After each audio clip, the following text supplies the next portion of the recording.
Waalaikumsalam, terdengar Pak. Baik, kita mulai ya. Kita akan coba di sini saya menjelaskan mengenai output tentang perkembangan pertanian Indonesia ya, yang dilihat dari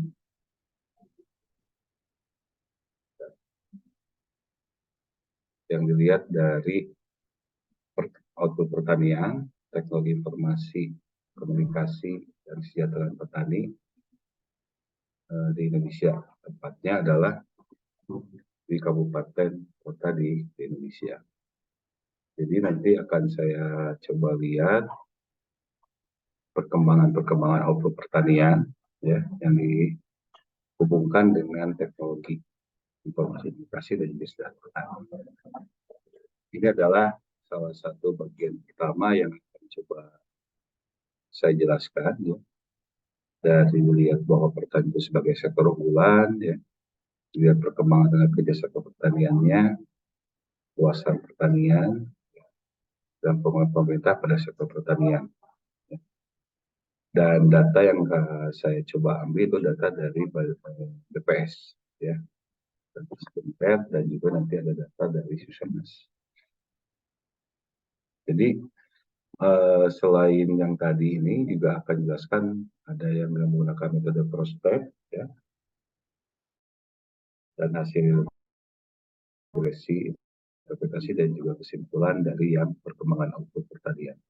Kemudian peranan yang kita lihat lagi adalah peranan teknologi informasi dan pertanian lebih kepada pengaruh internet maupun ponsel ya, dampak internet terhadap petani itu seperti apa ya, nanti juga ada sebentar tapi nggak saya jelaskan detail dan hasil dan kesimpulan. Jadi pada intinya kan Indonesia itu sudah kalian tahu bahwa sebagai negara agraris ya. Negara agraris cenderungnya itu kepada sektor pertanian ya, karena punya potensi alam, keindahan alam ya, tanah yang subur, luas lahan yang begitu besar gitu ya. Yang paling penting adalah tanah yang subur. Nah, dampak tersebut juga akan memberikan dampak terhadap kesejahteraan gitu ya. Seharusnya seperti itu kan dampak kesejahteraan. Karena kenapa? Kalau kita lihat bahwa sektor pertanian itu salah satu sektor unggulan ya di luar industri ya, dan perdagangan. Dan juga yang masih bertahan ketika ada COVID-19 ya. Namun masih ada hambatan tantangan pada sektor pertanian sebenarnya ya. Nah, kita coba lihat dulu kontribusi yang kita jelaskan tadi di sini adalah salah satu sektor unggulan di mana pertanian presentasinya itu lebih besar ya dibandingkan sektor yang lain berdasarkan usaha ya, tapi masih berada di bawah industri pengolahan dan juga perdagangan ya. Jadi masih ada peran andil yang cukup besar untuk masyarakat Indonesia. Ini saya lihat di tahun 2018 sampai 2020. Kontribusi itu sumbangsih kepada output ya, atau PDB atau 9%. Nah, sini memperlihatkan bahwa pertanian itu masih dikatakan memberikan andil ya, untuk pendapatan ya, Indonesia. Nah, ini kalau kita lihat rata-rata kontribusi lapangan usaha ya 2018 sampai 2022 ya. Di sini kita lihat yang garis yang sebelah kiri ini ya. Sebentar. Ya. Di sini kita lihat pertanian ya. Ini ada 14%. Ya. Jadi masih cukup andil ya, cukup andil besar terhadap peningkatan sektor-sektor ekonomi atau pertumbuhan ekonomi. Ya. Ini juga rata-ratanya kalau kita lihat ya, subsektor pertanian itu rata-ratanya yang banyak itu ada di mana saja? Ternyata ada di tanaman perkebunan, dan jasa pertanian dan perburuan. Ya. Jadi andil besarnya sektor pertanian itu berada di sini, di tanaman perkebunan dan juga jasa pertanian perburuan. Ya. Suara saya Baik. terdengar? Halo, halo, halo. Pak. Dengar, Pak. Bukan.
Suara saya terdengar? Halo? Dengar, Dengan Pak. Pak. Oke, ya, terima kasih. Baik, selanjutnya ini yang tadi jelaskan bahwa sektor pertanian itu ya kontribusi yang paling besar ada di tanaman perkebunan dan juga jasa pertanian dan perburuan. Pada umumnya, kalau kita lihat seperti ini, ya, membuktikan bahwa masyarakat banyak bekerja di tanaman perkebunan atau di jasa pertanian. Ya. Selanjutnya, bagaimana pertumbuhan sektor pertanian Indonesia dari tahun 2014 sampai 2020? Pertama, yang terjadi masih ada pertumbuhan yang berfluktuasi atau fluktuatif, yaitu tidak stabilnya output pertanian dalam setiap tahun, ya, dan juga terjadi mungkin aja bisa terjadi adanya alih fungsi lahan untuk kebutuhan sektor lainnya, sehingga output pertaniannya belum stabil ya, ada fluktuasi. Dan juga terjadinya COVID-19 tidak hanya pertanian, tetapi kalau kita lihat di sini masih bertahan. Ya, di tahun 2019 masih bertahan pertumbuhannya dibandingkan dengan negara-negara lain, dengan sektor-sektor yang lain, seperti itu. Nah, ini perkembangan rata-rata tenaga kerja di sektor pertanian dari tahun 2014 itu mengalami penurunan gitu ya. Kenapa gitu kan? Pertama tadi ada lahan yang berkurang karena alih fungsi lahan sehingga banyak yang migrasi ya. Migrasi kemana? Ke sektor lain, misalkan ke industri, ya, sektor jasa ya. Bisa terjadi seperti itu akibat pendapatan yang rendah sehingga tidak memenuhi kebutuhan hidup, hanya mengandalkan di sektor pertanian saja. Mungkin seperti itu ya yang terjadi di sini. Itu terlihat di tahun 2019, tapi tahun 2020 mengalami peningkatan lagi ya. Hanya 2019 saja mungkin masih terjadinya adanya COVID-19 ya, mungkin seperti itu ya. Kemudian ini ada sisi rata-rata. Jadi saya coba lihat di sisi outputnya, tadi ya di sini. Kita lihat sisi labornya, yaitu sebagai input pertanian, dan juga sisi modalnya. Salah satunya adalah dilihat dari luas lahan. Saya coba masukkan luas lahan sektor pertanian dan luas sawah irigasi. Ya, tapi yang dilihatnya sisi provinsi di sini. Ya, kalau kita lihat rata-rata lahan pertanian, ya, itu hanya beberapa daerah provinsi saja yang bisa melebihi rata-rata lahan pertanian di sini. Ya, yang berarti bisa dikatakan bahwa provinsi tersebut masih memiliki lahan pertanian yang cukup luas dibandingkan daerah lain. Ya. Contohnya kalau misalkan di mana lagi ya, ada beberapa yang masih luas lahan pertaniannya itu atau lahan pertanian itu masih rendah, di luar rendah mungkin saja sudah digunakan untuk sektor-sektor yang lain. Nah, kalau kita lihat rata-rata luas sawah yang warna kuning, ya, dengan luas sawah irigasi itu hanya beberapa saja yang menyentuh garis kuning ini, ya. Ini provinsi-provinsi yang sudah melebihi dari rata-rata luas sawah, berarti ada kesempatan untuk memproduksi lahan, memproduksi pertanian yang lebih besar dibandingkan provinsi lain. Jadi Anda bisa lihat di sini provinsinya, ya.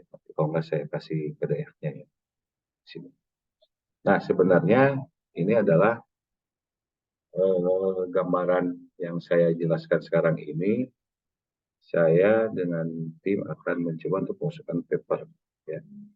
Paper yang lihat kondisi pertanian dan juga dengan yang teknologi informasi komunikasi terhadap kesejahteraan petani. Ini dari data ini adalah data untuk yang kami sudah sudah membuat analisisnya, menjadikan paper untuk dimasukkan ke paper nasional.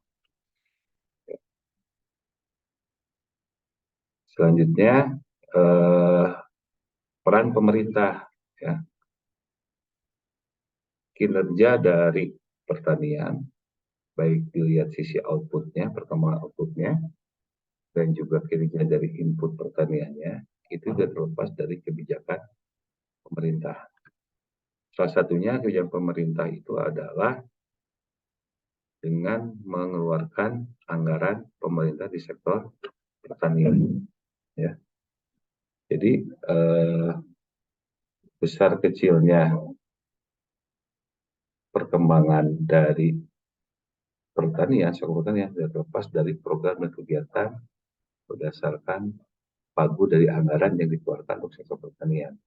Ya, untuk buat kesejahteraan petani, buat bibit, buat alat untuk penunjang pertanian seperti traktor, itu tidak terlepas dari anggaran pemerintah. Ya. Besar kecilnya pemerintah itu lihat dari program kegiatan di sini. Jadi pemerintah membuat kebijakan dan merencanakan pemerintah untuk kebutuhan sektor pertanian. Jadi kalau kita lihat fungsi produksi kan output sama dengan input gitu ya, atau output sama dengan fungsi dari input. Inputnya adalah apa? Biasanya kan capital dan labor gitu ya, atau sumber daya manusia dan lain-lain. Ya. Nah, jadi nantinya pemerintah juga akan melihat sejauh mana sih input sektor pertanian itu bisa meningkatkan output pertanian. Ya, sesimpelnya seperti itu. Ya. Nah, ini adalah salah satu belanja Komunitas Sekunder Indonesia yang kita lihat dari sisi provinsi. Jadi anggaran yang dicanangkan pemerintah bergantung dari pendapat pemerintah dan pusat. Ya. Jadi pemerintah itu bisa memberikan anggaran tidak terlepas dari pendapatan asli daerahnya, ya, dan juga transfer dari pemerintah pusat. Gitu ya. Jadi kalau kita lihat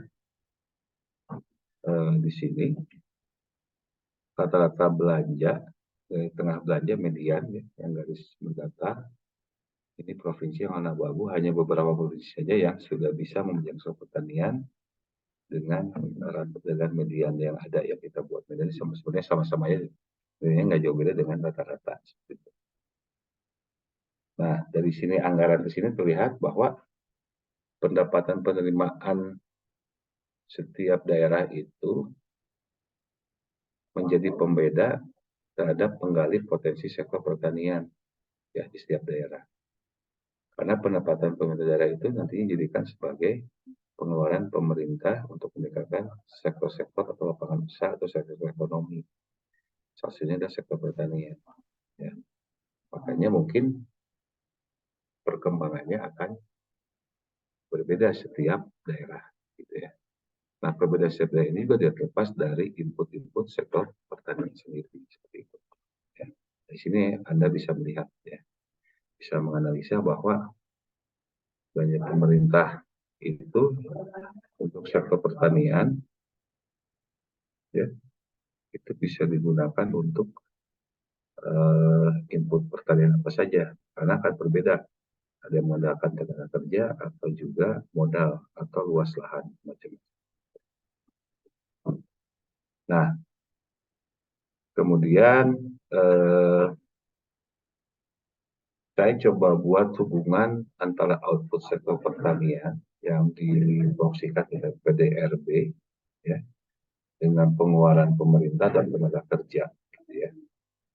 Jadi kita melihat ini PDRB di atas rata-rata PDRB, di sini PDRB di bawah rata PDRB, kita kaitkan dengan pengeluaran pemerintah yang di atas rata-rata pengeluaran pemerintah provinsi ya, dengan pengeluaran pemerintah di bawah rata-rata.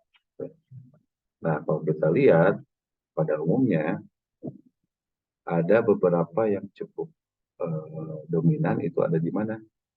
Di mana pengeluaran pemerintah rata-rata sektor pertanian di atas rata pertanian itu meningkatkan PDRB di atas rata-rata. Salah satunya ini ada berapa daerah? 1, 2, 3, 4, 5, 6, 7, 8, 9 daerah yang bisa meningkatkan. Sebenarnya ini karakteristik yang terjadi di secara keseluruhan ya di Indonesia. Kemudian ada yang pengeluaran pemerintahnya rendah mengakibatkan PDRB pertanian pun rendah. Ini lebih besar, banyak sekali.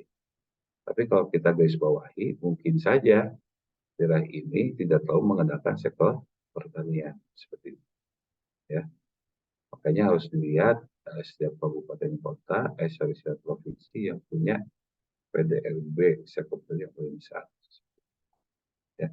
Ini sisi dari pengeluaran pemerintah. Ketika pemerintahnya sangat rendah, PDB pengeluaran pemerintah sangat rendah terhadap sektor pertanian, PDB sektor pertaniannya juga akan di bawah rata-rata. Ya. Selanjutnya sisi tenaga kerja.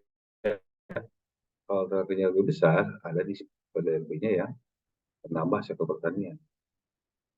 Dan lebih rendah ya sama. Ternyata input produksi sebenarnya kalau kita lihat di sini, ya, input produksi yang rendah, modal yang rendah, itu akan mengakibatkan output peningkatan output yang sangat rendah juga. Gitu ya. Jadi sebenarnya kalau kita lihat anggaran daerah yang terbatas, bisa saja program sektor pertanian itu terhambat dan juga berdampak terhadap penurunan output pertanian. Gitu ya. Nah, kalau contoh yang di sini misalkan di bawah rata-rata, gitu ya, mungkin saja kontribusi tenaga kerja ini tidak optimal karena apa? Lahan yang terbatas bisa terjadi. Jadi input produksi pertanian itu saling berhubungan, gitu ya, antara tenaga kerja dan juga luas lahan. Ini yang memulihkan dari cross tabulation, hubungan antara sektor pertanian. Ya. Halo, halo. Dengar suara saya? Dengar, Dengar, Pak. Pak. Ya, siap. Ya, seperti itu. Nah, kemudian kita lihat yang luas lahan di cross tab dengan peningkatan PDRB sektor pertanian. Dan tidak jauh berbeda dengan yang tenaga kerja. Ya, kalau luas sawah irigasinya besar, penghasilan PDRB sektor pertanian besar. Ini daerah sini. Dan daerahnya tidak jauh berbeda juga. Ya. Nah, di sini hanya perbedaannya luas lahan yang besar, PDB-nya rendah. Contohnya 1, 2, 3, 4, 5, 6, 7, 8, 9. 3, ya, di sini. Jadi ada luas. Kenapa? Luas sawahnya besar, tapi PDB-nya rendah. Ya. Nah, ini yang harus kita pikirkan, apakah informasi tentang petani itu masih rendah di daerah sini, ya. Ya. Karena luas sawahnya lebih besar sebenarnya. Apakah perlu teknologi, ya. Sedangkan yang di sini sudah memahami teknologi tentang kebutuhan pertanian. Nah, ini yang menjadi pertanyaan untuk kita semua.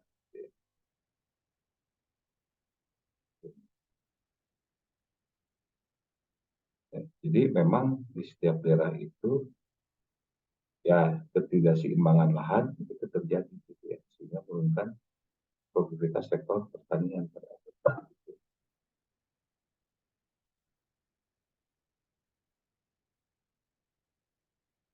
Ini adalah kita coba lihat pengaruh input pertanian terhadap sektor pertanian. Ya. Dari koefisien di sini yang tidak signifikan adalah tenaga kerja. Ya. Sebagian besar itu meningkatkan sektor pertanian. Ya. Kenapa tenaga kerja tidak begitu? Tidak berpengaruh signifikan karena mungkin saja tenaga kerja itu tidak bisa mempengaruhi secara langsung. Ya. Begitupun juga dengan lahan. Atau juga banyak tenaga input pertanian itu lebih cenderung kepada luas lahan dibandingkan banyaknya tenaga kerja. Ya. Nah, faktor yang paling mempengaruhi di sini adalah kita bisa lihat, ya, luas, salah satunya adalah luas dari irigasi sawah. Ya, kalau kita ambil sebenarnya lahan semua banyak ya di data-data. Kalau saya ambil di sini adalah kita lihat di luas irigasi yang mempengaruhi terhadap sektor pertanian. Jadi pembangunan irigasi itu menjadi sangat penting ya kalau kita lihat hanya variabelnya ini saja. Tahun 2017 sampai tahun 2021. Nah, ini adalah pengaruh-pengaruh yang terjadi di sektor pertanian.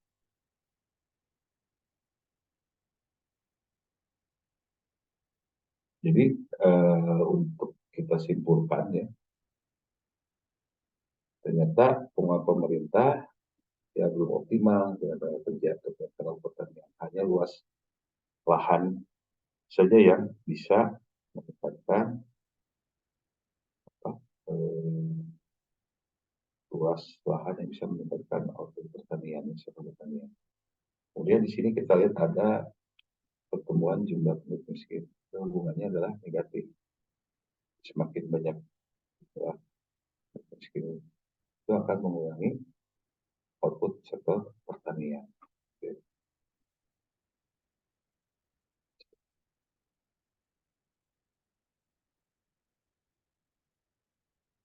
Kenapa gitu? Jadi bisa saja tinggal misalnya itu menjadi variabel yang sebenarnya kalau kita lihat di sini sama-sama paling mempengaruhi ya. Selain luas irigasi gitu ya.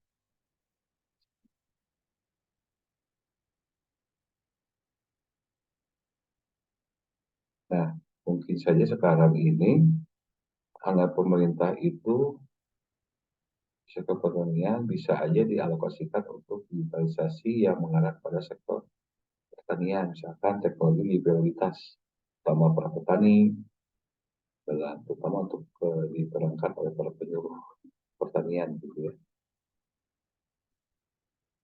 Jadi pemerintah juga dapat memberikan penyuluhan dengan pengelolaan risiko modal itu dijelaskan juga oleh para penyuluh. Ya, ya ini yang bisa terjadi. Ya. Nah, kita lihat ya irigasi dan kemiskinan ya. Kemiskinan variabel kontrolnya ya, cuma variabel yang sangat teknisnya adalah itu pengelolaan besar dari irigasi ya selain apa kemiskinan. Kalau menyediakan penduduk yang sangat banyak lebih banyak jumlah penduduk miskin untuk meningkatkan modal usaha sangat berat untuk meningkatkan output pertanian ya, sehingga hubungannya negatif seperti itu. Ya. Baik, mungkin ada yang ditanyakan dari sini silakan.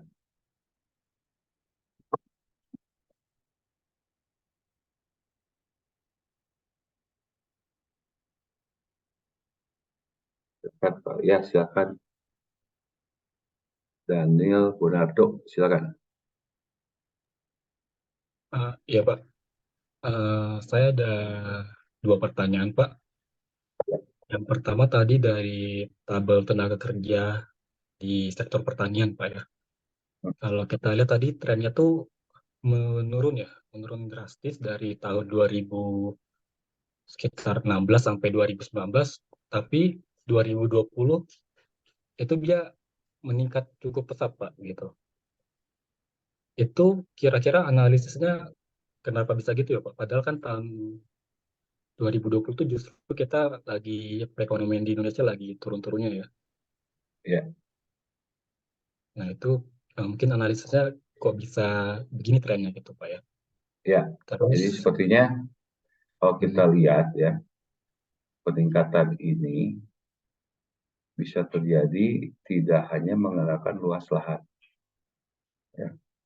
Jadi petani bisa mencoba meningkatkan kembali tenaga kerjanya itu meningkat.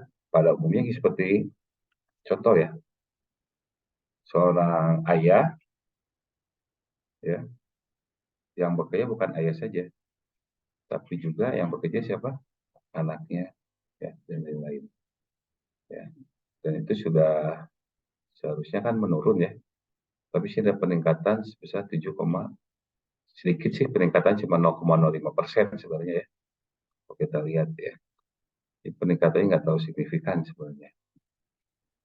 Nah, sebenarnya peningkatan ini bisa saja ketika ada COVID itu ya eh, ke pembatasan sosialnya apa namanya? Pembatasan saya lupa lagi PSBB itu. social distancing Pak. Mungkin bisa dikatakan sudah membaik gitu ya, sudah berkurang. Kita menambah tenaga kerja kembali itu pertama. Yang kedua, banyak industri melakukan apa? Memperkecil tenaga kerja. Ya. Sektor ekonomi lain memperkecil tenaga kerja akibatnya COVID. Pada akhirnya itu bisa saja terimbas kepada sektor peningkatan tenaga kerja di sektor pertanian. Yang dulunya pegawai pabrik pindah lagi kemana? Ke pertanian lagi. Dulunya ya bekerja di sektor pertanian. Ya. Dan dia migrasi industri dengan adanya COVID, dia bisa balik lagi kembali kepada tenaga kerja. Itu salah satu yang menjadikan peningkatan tenaga kerja di sektor pertanian. Ya. Misalkan PHK gitu ya, dia pada dia tidak bekerja sama sekali untuk mendapatkan pendapatan, dia beralih kepada sektor pertanian, terutama daerah yang pedesaan, daerah tersisih, dan perkotaan. Ya. Nah, itu bisa terjadi seperti itu. Ya. Daniel bayangkan, Daniel dulu bekerja sektor pertanian, ya, finishing return, pindah kepada apa? Industri, ya. Ternyata ada COVID, baik lagi nggak? Karena pengalamannya dulunya di sektor pertanian, bisa terjadi seperti itu. Ya, itu kalau nggak salah ada teorinya di ekonomi pembangunan, kalau nggak salah itu teori Rostow, kalau nggak Lewis, Lewis ya, coba dicek di sana. Ya. Nah, itu seperti itu, Daniel ya. Daniel Oh, dari mana? Dari S1, S2, eh, S3? saya S2 Pak, kebetulan kerja di BPS juga Pak. Oke. S2 Eh, MET. iya, MET Pak. Oke. Ya. Untuk kita tahu Pak, migrasi Hmm. dari tenaga kerja sektor pertanian ke industri itu kira-kira Itu dari susah data ya. apa ya Pak? Datanya susah ya. Itu. Saya juga cari itu juga susah. Cuman analisis sementara seperti itu. Ya. Ada perpindahan, ada moving dalam suatu penduduk ya, population moving bisa terjadi seketika ketika ada guncangan. Ya. Cuman untuk ngomongin migrasinya agak sulit ya. Saya juga jujur aja. Ini baru analisis sementara bahwa ada migrasi. Kenapa ada migrasi? Mau nggak mau karena dia menginginkan adanya pendapatan tetap dan tidak mau masuk ke salah satu kualifikasi dalam poverty rate seperti itu. Ya. Nah, itu yang terjadi. Ya, ini baru kesimpulan sementara bahwa terjadinya migrasi. Tapi ada juga yang tidak balik lagi, pindah ke sektor jasa, tapi juga karena ada PSBB, ya. Tapi yang paling tepat itu sih sebenarnya. Kalau menurut sementara analisis paling tepat karena yang bagi orang yang daerah pedesaan yang dulu kerja di pabrik dia balik lagi. Ya. Tapi yang tidak terdekat dengan daerah transisi. Ya. Kalau dekat daerah transisi itu biasanya tergerus dengan adanya apa? Alih fungsi lahan berubah. Ya. Mungkin seperti itu, Daniel. Ya Pak, pertanyaan kedua Pak, mungkin Ya, apa? Yang dulu apa? eh, ini kan tadi variabel yang dimasukkan kan salah satunya luas sawah ya Pak ya. Hmm. Eh, Kenapa nggak dimasukkan juga untuk luas lahan bukan sawah gitu Pak? Karena kayak di beberapa Hmm. tempat, mungkin contohnya di Papua tuh, kecuali Merauke ya, mungkin ya, Ya, beberapa tempat itu ya nanam padinya tuh di ladang kayak gitu Pak. Dia ya. susah menggunakan sawah. Jadi Hmm. alasannya kenapa nggak dimasukkan salah satu variabel buat. Cukup sih kalau misalnya luas sawah dan luas bukan sawah udah jelas kan. Kalau luas sawah berarti melihatnya dari sisi yang mengerjakannya pada luas yang sawah. Ya, kalau kita masukin yang luas tidak sawah, ya saya tidak akan masukin yang luas sawah karena konsentrasi yang tidak luas sawah kayak gitu sebenarnya. Ya. Dan itu hasilnya juga mungkin harus kita cek lagi. Bisa-bisa aja sih nggak masalah mau bikin dua, cuman salah satunya sudah menggunakan luas sawah. Berarti cenderungnya mungkin banyak yang tidak menggunakan luas sawah pada akhirnya. Ya. Dan itu sebenarnya bisa-bisa aja kita masukin semua juga bisa-bisa aja sih. Cuman saya karena keterbatasan juga dan hasilnya tidak begitu baik ya kita cek kita coba asumsikan bahwa menggunakan luas sawah. Ya, soalnya kan kalau luas sawah kan mungkin komoditasnya mungkin cuma padi gitu ya Pak ya. Sedangkan Betul, kalau betul. luas bukan sawah kan banyak komoditas lain yang mungkin Hmm, ditanam di situ gitu. Jadi betul. bisa merangkul beberapa komoditas sekaligus itu kalau kita pakai luas bukan Kalau sawah. misalkan menggunakan itu ya, Iya. menggunakan apa komoditas itu. Cuma eh, ya bisa kelihatan sih ya. Bentar.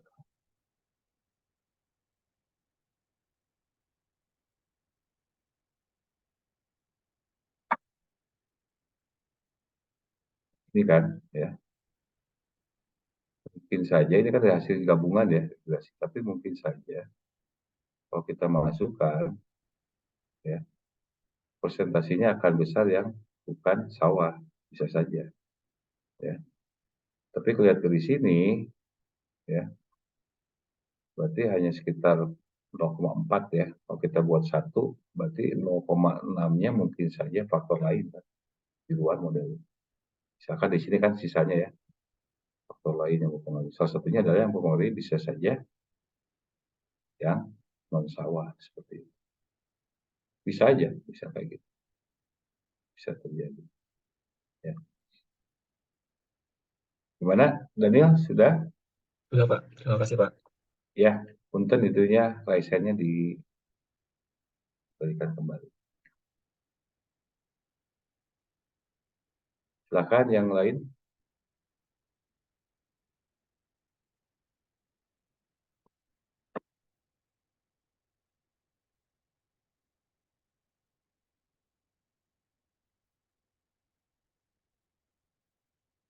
Tapi itu bisa saja ya, kita masukkan juga bagus juga ya, Daniel ya. Kita diskusi nih ya. Coba Danielnya ada nggak? Daniel, Daniel Bonardo, Ya, Pak. itu bisa juga dimasukkan juga bagus juga. Nggak masalah ya. Dengan masukan yang non sawah juga bisa ya. Bisa terlihat juga bisa. Jadi mungkin kalau mau presisnya seperti itu, it's okay. Kalau masalah bagus juga. Kalau masukan pengambil terhadap yang non sawah. Bisa dipisahkan menjadi Indonesia bagian barat maupun bagian timur. Bisa. Tesisnya mau kemana nih nanti? Pertanian juga? Enggak. Rencana memang mau ke pertanian, Pak. Cuman masih abu-abu Bingung. nih. Bingung sih. Ya, soal datanya sih Beda. masih Jalan lagi aja dulu. nungguin, Coba. Coba. Itu pakai itu boleh. Bisa. lagi nungguin data ST, Pak. Iya. Ya, yang lain. Makasih Daniel ya. Makasih ya. Yang lain ada? Mau nggak saya lanjutkan lagi?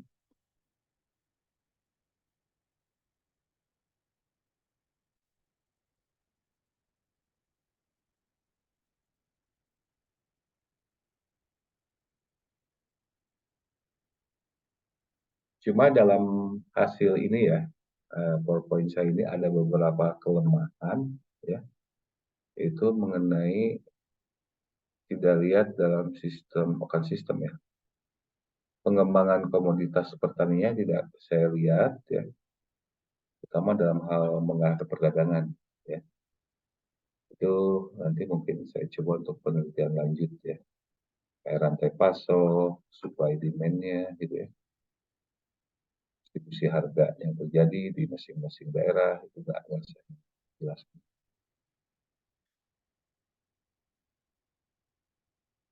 Oke, selanjutnya kita teruskan ya.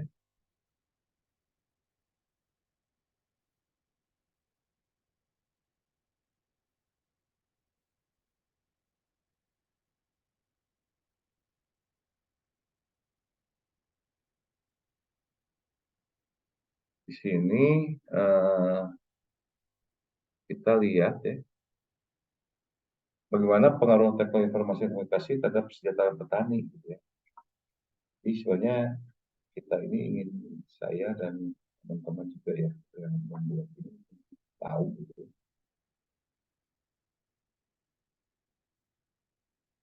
Mungkin secara umum handphone sudah pada punya gitu ya.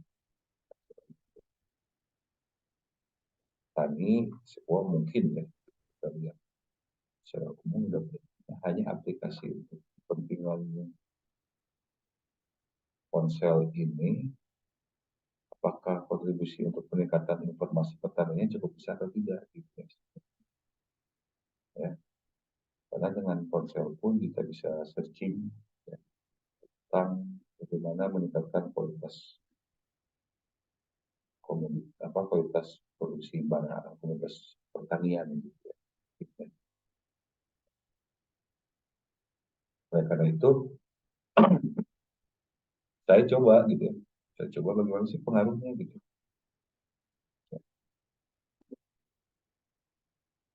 Ya kan perannya itu sekarang itu semakin berkembang ya untuk meningkatkan aktivitas perekonomian pada umumnya. Itu adalah salah satu dari kan masyarakat gitu ya dari bidang informasi gitu ya. Kan itu salah satunya sektor ini didominasi oleh pertanian gitu ya. Sehingga sebenarnya bisa memanfaatkan internet gitu kan untuk melakukan informasi produksi pertanian, input, akses itu maupun bantuan-bantuan pemerintah gitu ya. Nah, tadi kan kita lihat ya data-datanya ada yang tidak stabil gitu ya dari sisi pertanian ya. Ya, mungkin bisa membuat dikatakan pertumbuhannya bisa meningkat bahkan stabil. Mungkin saja bisa ada pengaruh dari kalau misalkan para petani itu memanfaatkan teknologi informasi dan komunikasi gitu ya, sebenarnya. Ya. Nah, kalau kita lihat saya buat ya ada teknologi informasi komunikasi itu kan laptop, ponsel, ya itu kan bisa menggali informasi ya, informasi apa aja, pertanian, input pertanian, pasar pertanian, bisa juga efisiensi, bisa menurunkan dampak efisiensi gitu ya. Bisa terjadi dari sisi biaya maupun inputnya gitu ya. Karena ada penemuan-penemuan baru ya, yang dilihat dari informasi bisa kita kalau kita contoh bisa buka YouTube atau juga searching Google para petani gitu ya. Nah di sini kalau kita lihat sisi penggunaannya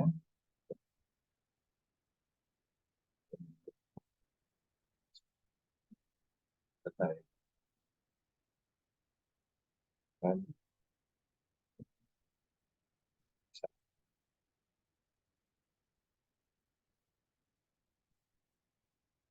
penggunaan internet di pedesaan untuk kebutuhan apa sih sebenarnya? Harus kita lihat pertanyaan. Gitu. Terus sejauh mana sih peran internet untuk petani? Itu kan sebenarnya. Kalau kita lihat data seperti ini, setiap tahun mengalami peningkatan penggunaan internet. Tapi penggunaannya sebenarnya untuk apa lah? Sulit ya kita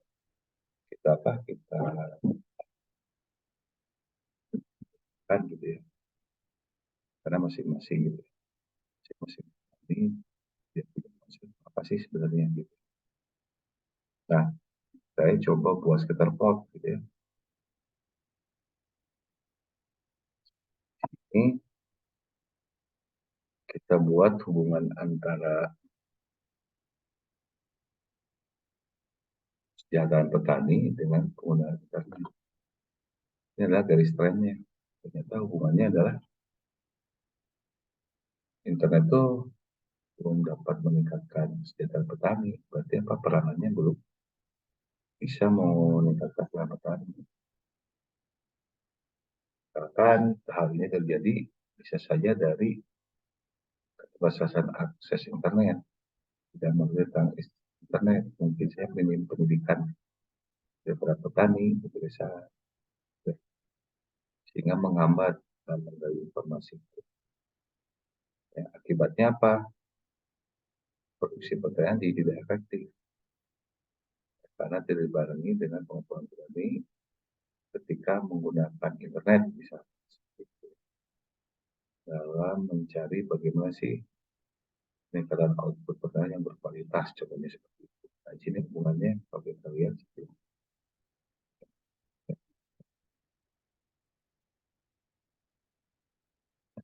dan ini dengan pendidikan atau sekolah ya. Jadi penggunaan internet itu masih terbatas ya, dikarenakan pengetahuan petani yang rendah karena sama sekolahnya Harusnya kan kalau semakin tinggi, peran internetnya harusnya semakin besar gitu ya. Terutama sekolah petani gitu ya. Sedangkan di sini hubungannya berbalik ya. Mungkin saja keterampilan untuk memanfaatkan internet belum efektif, ya. Pengetahuannya masih rendah dalam penggunaan internet atau sekedar petani dalam meningkatkan produksi pertanian. Ketika sudah punya ponsel tidak digunakan. Ya. Ini lihat dari raportnya.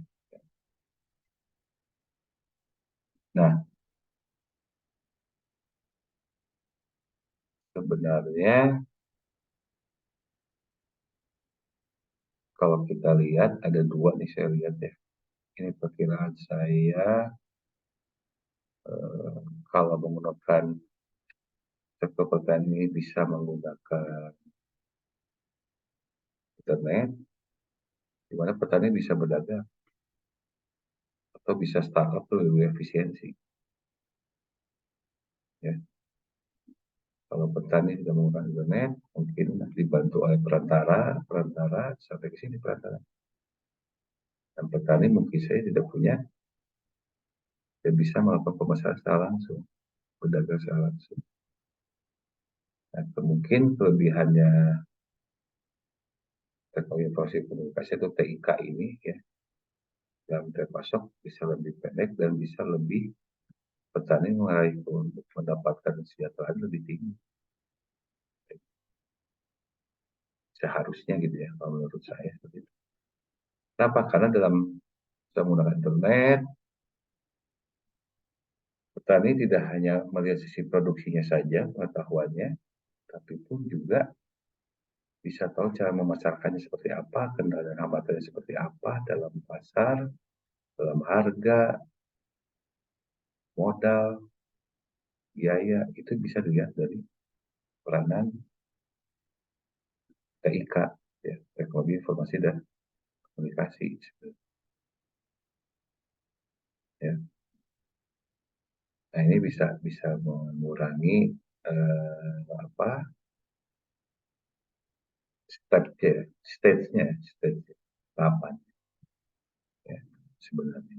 Dan peran petani sangat besar, bisa dimasarkan langsung, bisa menggunakan lebih efisien, bisa memperkenalkan dalam bentuk online, ya, dan lain-lain. Ya. Nah sekarang saya coba ya menggunakan Probi, ya, di mana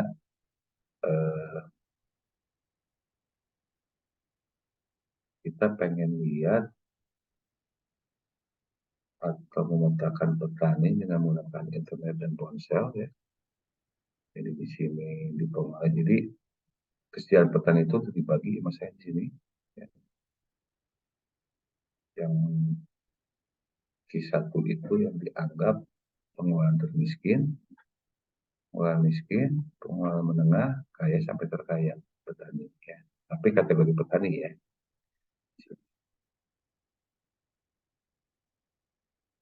Ya. Jadi variabel bebasnya itu salah satunya adalah internet, handphone pemilikan HP, pemilikan lahan ya. Jadi sekolah keluarga ya.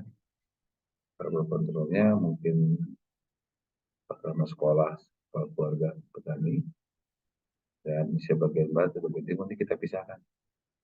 Ada yang secara keseluruhan, ada yang pisahkan kita lihat sejahteraannya di Indonesia bagian barat maupun bagian.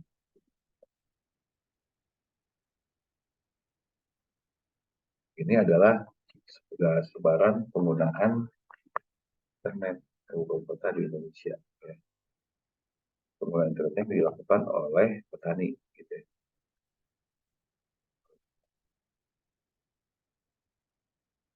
Nah,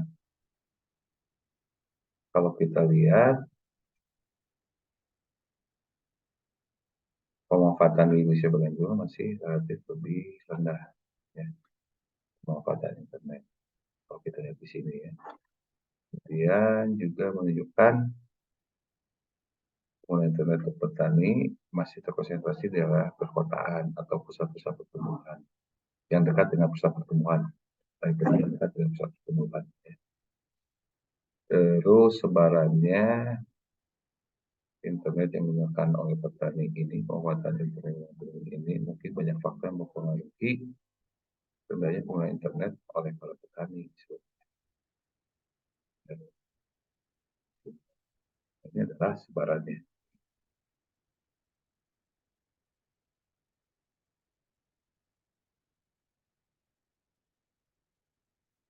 Nah, selanjutnya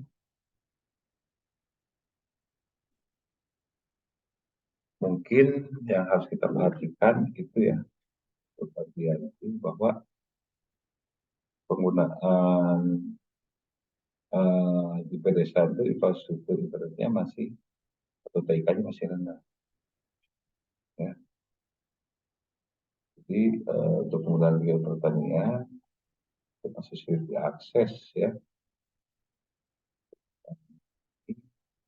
internet gitu ya. Karena mungkin cenderung memiliki biaya lebih tinggi. Terus literasi digitalnya masih minim. Yang belum memahami penggunaan internet secara efisien, efektif. Kemampuan pengetahuan dan kemampuan internet pun juga masih di awal.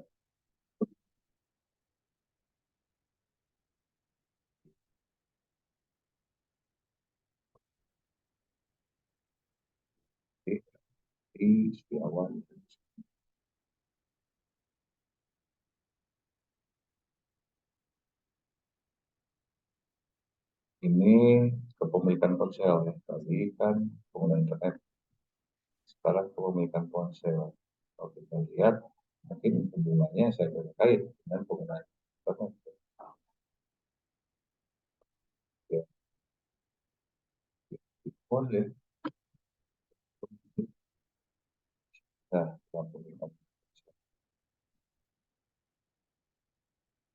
Ya mungkin memahami ponsel belum memahami itu belum mengerti ya, memahami tentang manfaat proses selain melakukan komunikasi. Gitu ya. Latar belakang pendidikan. Di kendalanya, kalau kita ingin melihat bahwa harusnya kan kalau sudah tahu ya petani menggunakan ponsel, dia tahu bagaimana akses ke pasar. Ya. Petani pada akhirnya karena belum memahami ya, ya tahu bagaimana akses mengarah ke pasar itu seperti apa. Jadi untuk Kan et al. 2019 bahwa pendidikan dan kesadaran itu perlu ditingkatkan infrastruktur akses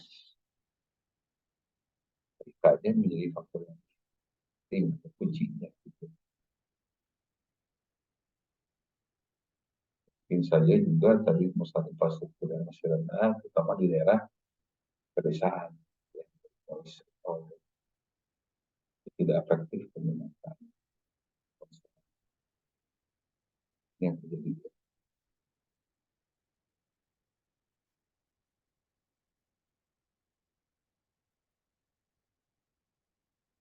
Ini kita lihat secara keseluruhan. Ya.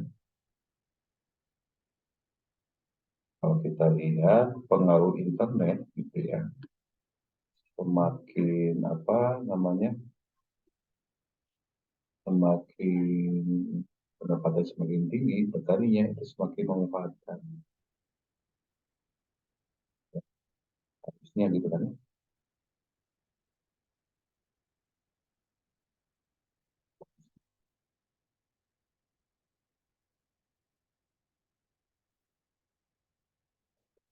Lihat sebenarnya ketiga ya, 20% pengeluaran menengah gitu ya, sampai 40 miliar itu sampai terkaya itu mempengaruhi positif dan signifikan gitu ya dalam setiap ekonomi. Ponsel pun juga sama. dan rata-rata sekolah itu juga sama.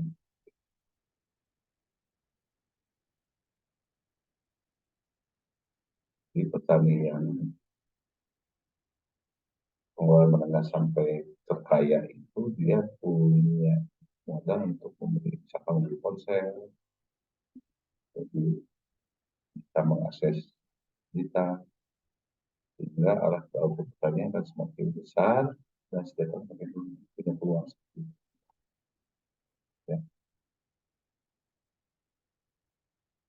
Kemudian kalau petani yang memiliki pengeluaran yang lebih besar, yang menengah sampai terkaya, mungkin dia bisa meninggalkan sekolahnya dan memahami penggunaan pengobatan akses tapi informasi komunikasi secara efisien, peluang meningkatkan upah. Ini kasusnya di Indonesia, gitu ya.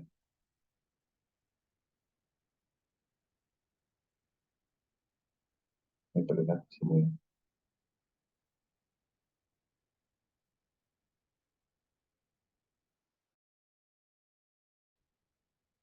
Selanjutnya, eh, ini kita bandingkan antara Indonesia bagian timur dengan bagian barat.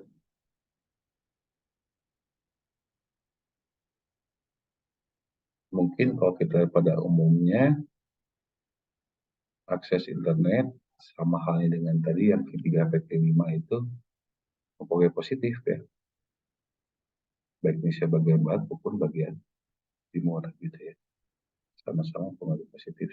Cuman mungkin nilai koefisiennya yang berbeda ya. Jadi pengaruhnya apa yang berbeda, mungkin bagian barat pengaruhnya mungkin saja ada beberapa, jadi misalkan di Q4 itu banyaknya di bagian timur ya, 4,25,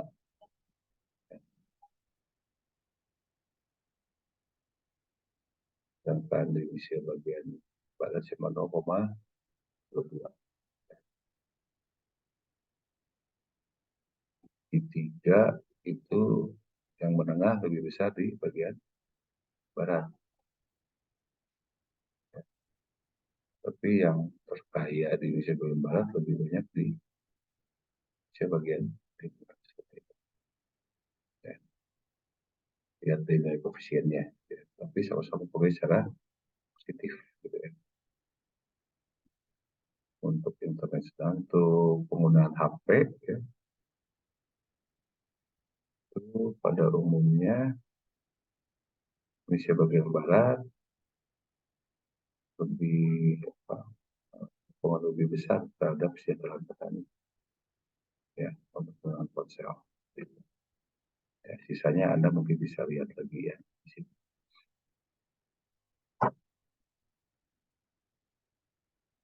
Jadi sebenarnya yang petani itu ada di bagian-bagian timur, pada kelompok sampai terkaya itu mempengaruhi signifikan. Cuma mungkin dengan posisinya yang berbeda ya. Itu pun dengan lahan ya. Lahan pertanian semakin besar ya bisa meningkatkan kesejahteraan petani. Gitu ya. Kemudian fiber control pun juga seperti lama sekolah gitu ya. Rumah tangga ya. Itu mempunyai signifikan ya. Ya.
Kemudian pembangunan infrastruktur juga itu yang membedakan juga ya.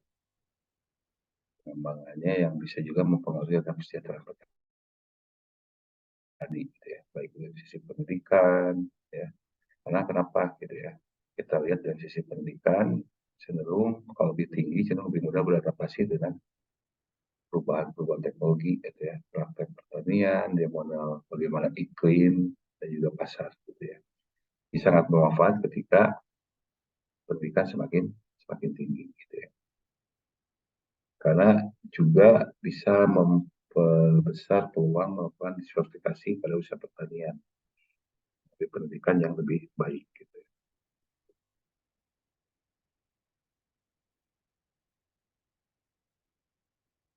Jadi kalau kita simpulkan gitu ya, internet dan ponsel itu memang punya potensi besar untuk kesejahteraan petani apabila penggunaan itu dimanfaatkan untuk mengakses informasi pertanian. Gitu ya. Nah, bisa mengerti, memahami informasi pertanian yang lebih baik ya salah satunya dengan melihat dari taraf pendidikan. Namun saat ini memang agak sulit ya untuk meningkatkan taraf pendidikan pada sektor pertanian. Gitu ya. Itu yang agak sulit gitu ya sebenarnya. Kalau lahan udah jelas ya, lahan berpeluang untuk menyelesaikan petani ya. Ya, di sini. Jadi yang harus diperhatikan itu adalah untuk meningkatkan petani, penggunaan akses internetnya. Jadi petani itu bisa mengakses website tentang informasi pertanian. Ya, terus juga meningkatkan pengetahuan. Ya, ada akses internet itu dimanfaatkan internet untuk sejalan petani itu. Terus kalau misalkan si peran internet ini bisa melakukan efisiensi dalam input pertanian. Terus juga pemerintah bisa buat kebijakan untuk mengurangi jumlah petani yang pengeluarannya rendah, gimana bisa meningkatkannya. Berarti ada keterkaitan dengan kebijakan terhadap pendidikan, program kegiatan sektor pertanian ya yang dibuat dengan tidak terlepas dengan anggaran sektor pertanian juga seperti itu. Ya. Baik, itu yang saya coba jelaskan ya. Mungkin ada yang ditanyakan, silakan.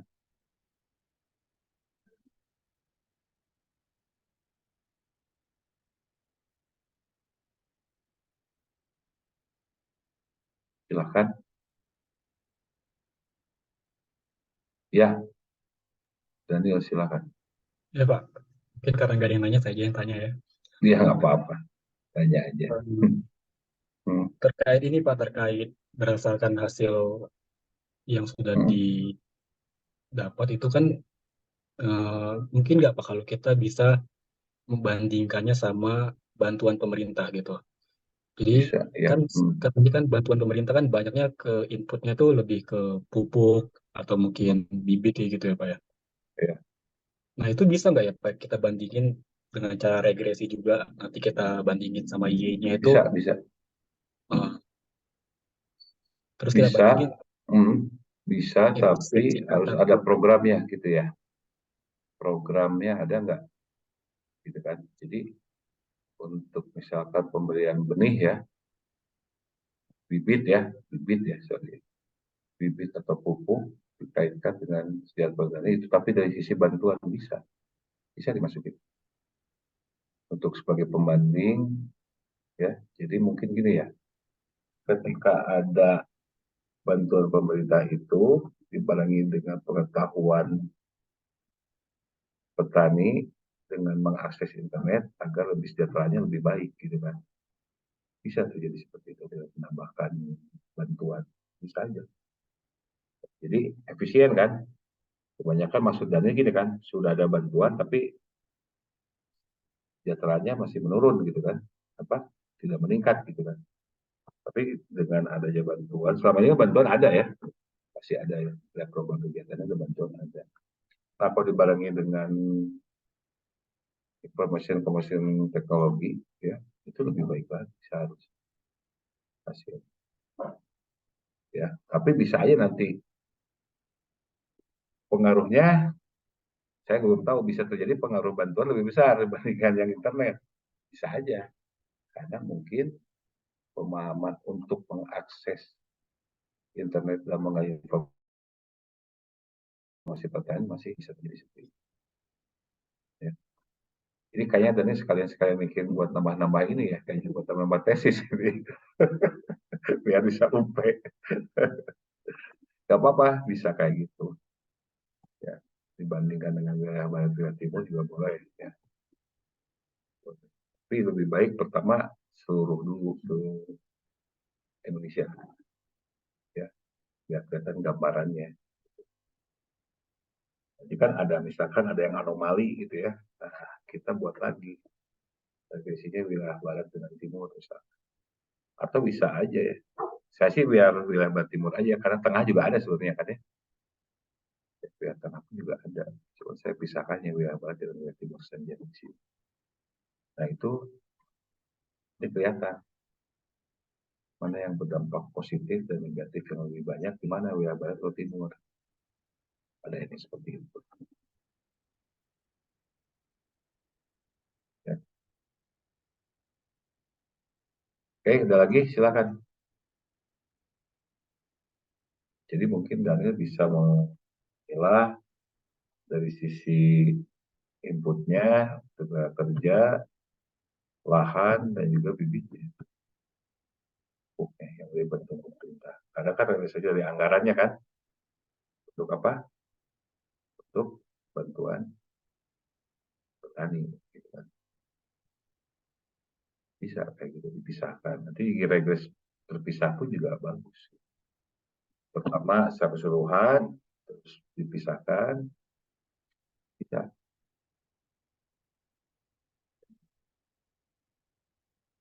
Oke, Daniel. Ada lagi? Silakan.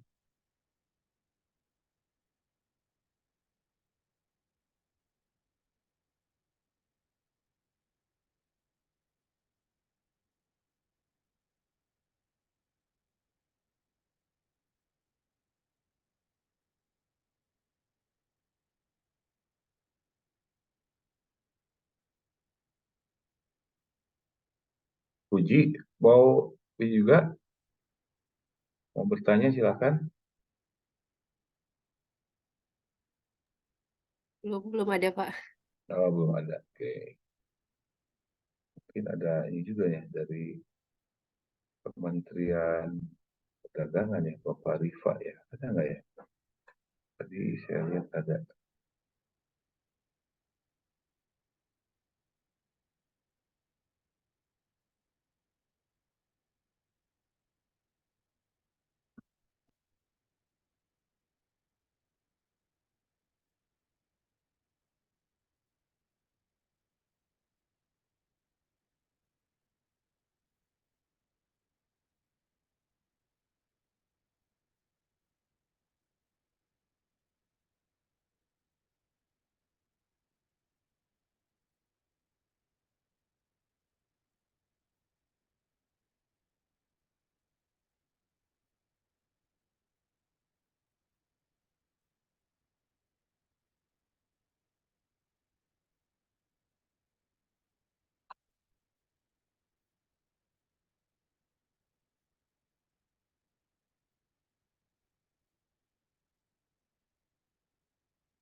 Oh iya, Muhammad Nabil, silakan. Perkenalkan dulu dari mana? Silakan. Makan Pak, nama saya Muhammad Nabil Pak dari MET Unpad, asalnya Silakan. dari BPS. Ya, boleh. Yang mau saya tanyakan ini Pak, saya masih agak bingung tadi terkait dengan teknologi informasi terhadap kesejahteraan petani. tadi kan dipaparkan itu kan didapat dari survei Susernas ya Pak. Sedangkan yang saya tahu itu dari Susernas penggunaan internet itu digunakan secara umum Pak. Tidak spesifik untuk pekerjaan tertentu kayak di Sakarnas. Kalau di Sakarnas kan dia spesifik itu apakah menggunakan internet Ya, pekerjaan ini. Sedangkan di Susernas itu kan secara umum gitu Pak. Mau dia ya, pekerjaannya apapun, penggunaan internetnya dia tidak dibatasi apakah untuk pekerjaan ini atau tidak gitu kan. Pertanyaan ya. itu kan kalau nggak salah penggunaan internet untuk eh, komunikasi kah atau untuk penggunaan sosial media dan lain-lain gitu. Nah, yang saya tanyakan apakah dengan konsep definisi pertanyaan teknologi internet itu bisa ditarik kesimpulan seperti yang tadi Pak. Kalau ternyata internet itu Gimana kesimpulannya? ya yang tadi kan apa kesimpulannya internet itu bisa menaikkan kesejahteraan petani gitu Pak. Sedangkan Ya, dari situ kan dia internetnya secara umum apakah bisa di jadi gini, kita coba combine internet dihubungkan dengan data isi. Sebenarnya nanti kita ini tim ya sebenarnya ya. Ya coba saya jelaskan ya bahwa internet itu dikombin dengan keluarga yang sektor pertanian di sini. Ya, itu kan ada nantilah saya jelaskannya ya, yang menggunakan ponsel, menggunakan internet itu di combine ke sana pada ini. Jadi kalau pengen jelas nanti ketemu aja mungkin ya masalah itunya ya, karena kan nggak bisa dilihatkan di sini ya, ketemu di MNT ya. Tapi dengan hasil itu membuktikan bahwa eh, jangankan pertanian gitu ya, sekarang ini perdagangan pun sudah menggunakan apa? Menggunakan informasi teknologi informasi dan komunikasi, dan hasilnya lebih efisien gitu kan ya. Nah, apakah dengan petani itu dia memahami hal tersebut ya, dan sebenarnya di penggunaan itu banyak sekali pengetahuan yang mungkin bisa meningkatkan efisiensi di sektor pertanian. Intinya itu makanya saya bilang bisa dapat meningkatkan kesejahteraan petani, tapi dengan asumsi tadi kan ada apa pendidikan kan, ya betul, ada pendidikan. Jadi kalau misalkan ada pendidikannya, kalau misalnya dipahami dengan ada pendidikannya, dia paham petaninya, ya seharusnya bisa meningkatkan kesejahteraan petani. Nah, gimana cara meningkatkan pendidikannya? Mungkin agak sulit untuk meningkatkan dalam tingkat bangku sekolah, gitu kan ya. Itu salah satunya saya bilang, tapi apakah sudah dilakukan atau belum, saya belum mengecek ya. Bagaimana tim penyuluh itu juga menjelaskan tentang manfaat dari teknologi informasi dan komunikasi. Nah, si penyuluhnya juga mungkin dikasih pelatihan. Ya, tapi saya nggak tahu nih, apakah sudah sebelumnya, saya belum tahu ya, saya belum cek. Tapi ketika penyuluh itu tidak hanya menjelaskan di sisi input output teknis fungsional ataupun pemasaran mungkin sudah ya.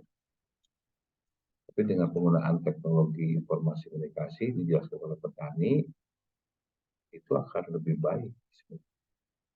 Ya, saya nggak bilang pendidikannya itu lebih baik. Ya udah jelas pendidikan lebih baik ya. Seharusnya kan pengetahuan akan lebih baik ya. Itu Mbak ya. Saya manggilnya Nabil ya. Muhammad itu Nabil ya. ya Nabil Pak. Baik.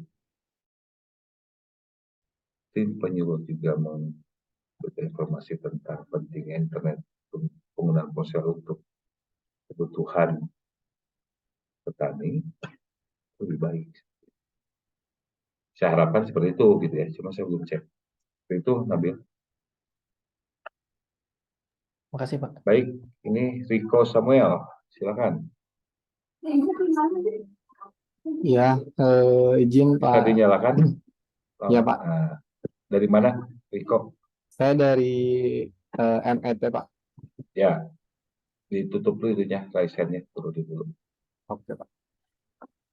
Ya, gimana? Ya, mungkin saya mau eh, menanggapi tadi yang dari Pak Nabil. Sekaligus mungkin saya juga mereview sedikit, Pak, yang tadi Bapak jelaskan lah. Ya, Kebetulan saya pernah ngolah data-data pertanian, Pak, di provinsi, tapi khusus Provinsi Sulawesi Tenggara waktu itu. Kemudian saya pernah punya data, dulu ada event, Pak, event peringatan Hari Pangan Sedunia ke-39 itu kebetulan di Sulawesi Tenggara begitu, Pak. Nah, jadi ya, isu-isu pertanian di seluruh dunia itu dibahas di sana gitu kan. Nah, mungkin saya sejalan nih kayaknya hasil-hasil yang Pak yang Bapak tadi jelaskan juga hasil-hasil penelitiannya. Ini ada beberapa poin, Pak, mungkin yang saya mau sampaikan. Yaitu pertama, isu utamanya kenapa eh, kendala pertanian lah yang terjadi selama ini itu adalah pertama tidak ada regenerasi petani, Pak. Terus kemudian alih fungsi menjadi lahan pemukiman dan perindustrian, itu tadi juga ya, sudah ada disebut, Pak, di poin-poinnya Bapak. Kemudian sebagian besar penduduk dikategorikan hidup dalam garis kemiskinan adalah petani. Kemudian infrastruktur yang mendukung proses produksi dan pemasaran belum memadai. Dan yang terakhir adalah terbatasnya akses pada informasi pasar. Nah, mungkin yang tadi kaitannya dengan internet ini hubungannya ke situ mungkin, Pak, ya. Jadi petani dengan segala keterbatasannya termasuk tadi lebih spesifiknya internet begitu kan, terbatas pada informasi pasar yang tadinya kalau dia punya informasi itu kan bisa menunjang menunjang pendapatannya sehingga dia bisa menjual lebih cepat barang-barang pertanian. Itu aja sih, ya, Pak. ya. Terima kasih. Ya, terima kasih atas informasinya ya, Info ya. Cuma tadi yang 4 itu yang sudah diteliti itu mungkin yang informasi pasar ya, itu ya. Terus apalagi sih yang pertama kedua udah pasti banyak ya kajiannya ya, risetnya ya. Mungkin yang itu, Pak, tidak ada Yang belum regenerasi itu yang apa petani, ya kira-kira? tidak ada regenerasi petani itu. Itu. Nah, Ya, itu, itu Pak, belum ada. kayaknya Mungkin masih sedikit kajiannya iya ya. itu, Pak, soalnya sekarang biasanya udah orang-orang tua gitu, Pak. Waktu saya kemarin sempat di sana Betul, juga kan komunikasi sama petani, rata-rata mereka udah tua, terus anak-anak mudanya betul, cenderung tidak memilih profesi petani begitu. Itu sih yang betul. berat juga sih, Pak. Ya, jadi memang kenapa pendidikan juga menjadi hambatannya dikarenakan mungkin saya dari umur petani ya. Ya semakin tua, yang tua itu agak sulit untuk memahami teknologi. Sedangkan yang generasinya mungkin melihat view-nya adalah petani itu lebih banyak ke jurang ke poverty rate ya tadi ya. Tadi kan gitu ya, Iko ya. Alih fungsi lahan, Yang tadi jurang kemiskinan ya. ya jurang kemiskinan juga ada, Pak, ada. Cenderungnya banyak dari pertanian gitu ya. Iya, Pertanian. poin keempat. Pada akhirnya generasinya tidak mau melakukan seperti itu, dia beralih ke sektor yang lain pekerjaan. Padahal kalau lihat peluangnya luas lahan dibandingkan negara lain, Indonesia seharusnya lebih pertanian lebih menjanjikan, gitu ya. Untuk meningkatkan kesejahteraannya. Mungkin kita bisa bahas rantai pasoknya, ya. Rantai pasok ini pada umumnya yang tahu itu bukan petani, makanya rantai pasok kan, ya. Yang tahu teknologi informasi komunikasinya bukan petani, tapi mungkin aktor-aktor pertanian yang lain, ya. Aktor pertanian yang lain di luar petani. Ya, sehingga kesejahteraan petani ya masih seperti itu saja pada akhirnya. Itu yang terjadi. Ya. Baik, terima kasih. Masih ada waktu lagi nih. Mungkin sampai jam 3 ya. Ya, ada 5 menit lagi. Silakan. Makasih Riko. Masukannya, makasih.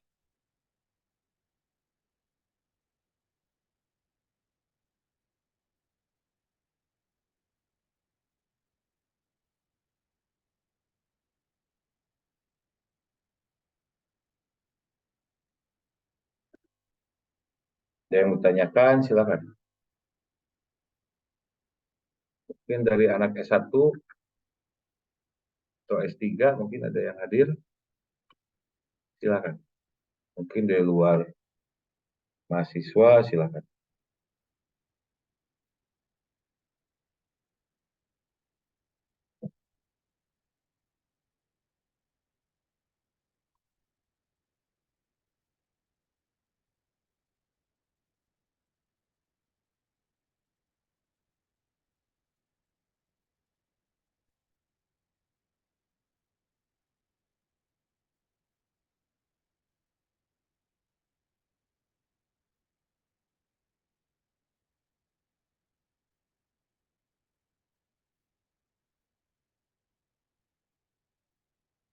Ada lagi? Mangga.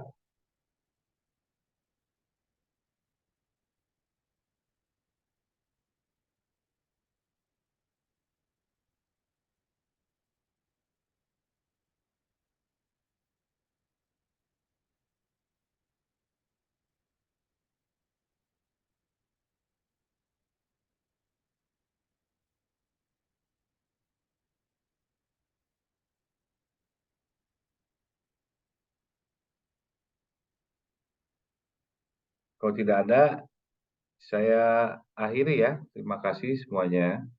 Ya, mudah-mudahan dengan pertemuan ini bisa bermanfaat buat kita semua, ya.